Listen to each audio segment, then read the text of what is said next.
Mango season ಮುಗಿಯೋಷ್ಟರಲ್ಲಿ ಈ ಡಿಶ್ನ ಒಂದ್ಸಲಿನಾದ್ರೂ try ಮಾಡಿ ನೋಡಿ, ತಿಂದರೆ ಕಳ್ದೇ ಹೋಗ್ತೀರಾ.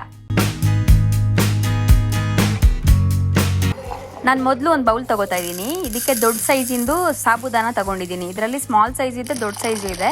ಸೊ ಆ್ಯಕ್ಚುಲಿ ಇದು ತುಂಬ ಚೆನ್ನಾಗಿರುತ್ತೆ. ಇದಕ್ಕೆ 1 ಕಪ್ ನೀರು ಹಾಕ್ಕೊಂಡು ಚೆನ್ನಾಗಿ ತೊಳೆದು ಅಟ್ಲೀಸ್ಟ್ 2 ಅವರ್ಸ್ ನೆನಿಬೇಕಿದು. ಇನ್ನೊಂದು ಪಾತ್ರೆಗೆ 1 ಲೋಟ ನೀರು ಹಾಕ್ಕೊಂಡು ಇದಕ್ಕೆ ಅಗರ್ ಪೌಡರ್ನ ಮಿಕ್ಸ್ ಮಾಡ್ಕೊತಾ ಇದ್ದೀನಿ 1 ಸ್ಪೂನು. ಇದು ನಿಮಗೆಲ್ಲ ಪ್ರೊವಿಷನ್ ಸ್ಟೋರಲ್ಲೂ ಸಿಗುತ್ತೆ. ಇದು ಫ್ಲೇವರ್ ಇರೋದಿಲ್ಲ, ಸೊ ನಿಮಗೆ ಫ್ಲೇವರ್ ಬೇಕಿದ್ರೆ ಆ್ಯಡ್ ಮಾಡ್ಕೋಬೋದು. ಇದಕ್ಕೆ 4 ರಿಂದ 5 ಸ್ಪೂನ್ ಸಕ್ಕರೆ ಹಾಕೋತಾ ಇದ್ದೀನಿ. ಇದು ಯಾಕಂದರೆ ಸ್ವೀಟೆಲ್ಲ ಏನೂ ಇರೋದಿಲ್ಲ, ಟೇಸ್ಟು ಇರೋದಿಲ್ಲ. ಸೊ ಹಂಗಾಗಿ ಇದಕ್ಕೆ ಶುಗರ್ ಆ್ಯಡ್ ಮಾಡ್ಕೋತಾ ಇದ್ದೀನಿ. ಇದನ್ನು ತಿನ್ನಬೇಕಾದ್ರೆ ತುಂಬ ಚೆನ್ನಾಗಿರುತ್ತೆ. ಇದನ್ನು ನಾನು ಬೇರೆ ಒಂದು ಪ್ಲೇಟ್ಗೆ ಶಿಫ್ಟ್ ಮಾಡ್ಕೋತಾ ಇದ್ದೀನಿ. ಇದನ್ನು ಅಟ್ಲೀಸ್ಟ್ ಮಿನಿಮಮ್ ಒಂದು 50 ಮಿನಿಟ್ಸ್ ಆದರೂ ನಾವು ಅದನ್ನು ಡಿಸ್ಟರ್ಬ್ ಮಾಡ್ದಿರಂಗೆ ಸೆಟ್ ಮಾಡೋಕ್ಕೆ ಬಿಟ್ಬಿಡಬೇಕು. ಸ್ಟವ್ ಹಚ್ಕೊಂಡು ಅದ್ರ ಮೇಲೆ ಒಂದು ಪಾತ್ರೆ ಇಟ್ಕೊಳ್ಳೋಣ. ಅದಕ್ಕೆ ನಾನು 1 ಚೊಂಬು ನೀರು ಹಾಕೋತಾ ಇದ್ದೀನಿ.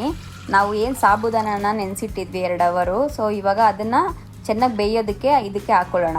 ಇದು ಚೆನ್ನಾಗಿ ಬೇಯಬೇಕು. ನಿಮ್ಗೆ ಹೆಂಗೆ ಬೆಂದಿದೆ ಅಂತ ಗೊತ್ತಾಗುತ್ತೆ ಅಂದರೆ ಅದು ಫುಲ್ ಟ್ರಾನ್ಸ್ಪರೆಂಟ್ ಕಲರ್ ಆಗುತ್ತೆ, ಆವಾಗ ಗೊತ್ತಾಗುತ್ತೆ ನಿಮಗೆ ಅದು ಬೆಂದಿದೆ ಅಂತ. ಅಷ್ಟರಲ್ಲಿ ಒಂದು ಮಿಕ್ಸಿ ಜಾರ್ ತೊಗೊಳ್ಳೋಣ. ಅದಕ್ಕೆ ಈ ಮಾವಿನ ಹಣ್ಣೇನಿದೆ ಇದರಲ್ಲಿ ಇರೋವಂಥ ಹಣ್ಣನ್ನು ತೆಗೆದು ಪೇಸ್ಟ್ ಮಾಡಿ ಇಟ್ಕೊಳ್ಳೋಣ. ಜೆಲ್ಲಿ ಇವಾಗ ಸೆಟ್ ಆಗಿದೆ. ಇದನ್ನು ನಮ್ಗೆ ಯಾವ ಶೇಪಲ್ಲಿ ಬೇಕೋ ಆ ಶೇಪಲ್ಲಿ ಕಟ್ ಮಾಡ್ಕೋಬೋದು. ಮನೆಯಲ್ಲಿ ಚಿಕ್ಕ ಮಕ್ಕಳಿದ್ರೆ ಅಂತೂ ಇದನ್ನು ಕಟ್ ಮಾಡೋವಾಗ್ಲೇ ತಿಂದು ಖಾಲಿ ಮಾಡಿರ್ತಾರೆ, ಅಷ್ಟು ಚೆನ್ನಾಗಿರುತ್ತೆ ಇದು ತಿನ್ನೋದಕ್ಕೆ. ನೋಡೋಕ್ಕೂ ತುಂಬ ಚೆನ್ನಾಗಿ ಕಾಣಿಸ್ತಿದೆ.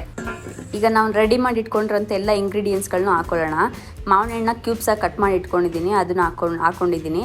ಮತ್ತು ನಾವು ಜೆಲ್ಲಿ ಏನು ರೆಡಿ ಮಾಡ್ಕೊಂಡಿದ್ದೀವಿ ನೋಡಿ, ಎಷ್ಟು ಸಖತ್ತಾಗಿ ಡೈಮಂಡ್ ಥರ ಕಾಣಿಸ್ತಾ ಇದೆ, ಅದನ್ನು ಹಾಕ್ಕೊಳ್ಳೋಣ. ನಾವು ಬೇಯಿಸಿ ತೆಗೆದಿಟ್ಕೊಂಡಿದ್ದೀವಲ್ಲ ಸಾಬುದಾನ, ಅದನ್ನು ಒಂದು 1/4 ಕಪ್ ಹಾಕೋತಾ ಇದ್ದೀನಿ. ಇದ್ರ ಜೊತೆಗೆ 1 ಅವರ್ ನೆನೆಸಿಟ್ಟಿರೋಂಥ ಚಿಯಾ ಶೀಟ್ಸ್ ಏನಿದೆ ಅದನ್ನು ಕೂಡ ಇದ್ರ ಜೊತೆಗೆ ಸೇರಿಸ್ಕೊಳ್ಳೋಣ. ಸೊ ಇದು ಬಾಡಿಗೆ ತುಂಬ ತಂಪು, ಟೇಸ್ಟು ತುಂಬ ಚೆನ್ನಾಗಿರುತ್ತೆ ತಿನ್ನೋವಾಗ. ಈ ಡಿಶ್ನ ರಾಜ ಬಂದು ಮೇಯ್ನ್ ಇವರೇನೆ. ಆ್ಯಕ್ಚುಲಿ ಮ್ಯಾಂಗೋನ ಏನು ನಾವು ಕ್ಯೂರಿ ಮಾಡಿ ತೆಗೆದಿಟ್ಕೊಂಡಿದ್ದೀವಿ ಇದನ್ನು ಹಾಕೋತಾ ಇದ್ದೀನಿ. ಆ ಥಿಕ್ನೆಸ್ ಬರೋದೇ ಇದರಿಂದನೇ. ಒಂದು 4 ಸ್ಪೂನ್ ಸಕ್ಕರೆ ಹಾಕೋತಾ ಇದ್ದೀನಿ. ಜೆಲ್ಲಿಗೂ ನಾವು ಸಕ್ಕರೆ ಹಾಕ್ಕೊಂಡಿದ್ದೀವಿ, ಇದಕ್ಕೊಂದು 4 ಸ್ಪೂನ್ ಹಾಕ್ಕೊಳ್ಳೋಣ. ಮಿಲ್ಕ್ ಮೇಡ್ ಒಂದು 4 ಸ್ಪೂನ್ ಹಾಕ್ಕೊಳ್ಳೋಣ. ಇದಕ್ಕೆ ತುಂಬ ಟೇಸ್ಟ್ ಅಂತೂ ಅಲ್ಟಿಮೇಟಾಗಿ ಬರುತ್ತೆ ಇದನ್ನು ಹಾಕ್ಕೊಂಡಾಗ. ನಾವು ಪಾಯಸಕ್ಕೆಲ್ಲ ಯೂಸ್ ಮಾಡ್ತೀವಲ್ಲ ಅದೇ ಥರ.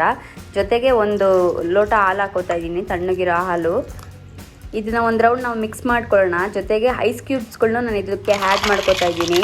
ಈ ಸಮ್ಮರ್ಗೆ ತಣ್ಣಗೆ ಇದನ್ನು ಕುಡಿತಾ ಇದ್ದರೆ ಬಾ ಸ್ವರ್ಗನೇ. ಸಮ್ಮರ್ ಸ್ಪೆಷಲ್ ಮ್ಯಾಂಗೋ ಸಾಗು ಇವಾಗ ರೆಡಿಯಾಗಿದೆ. ನಾವು ಇದನ್ನು ಒಂದು ಗ್ಲಾಸ್ ಜಾರ್ಗೆ ಶಿಫ್ಟ್ ಮಾಡ್ಕೊಳ್ಳೋಣ.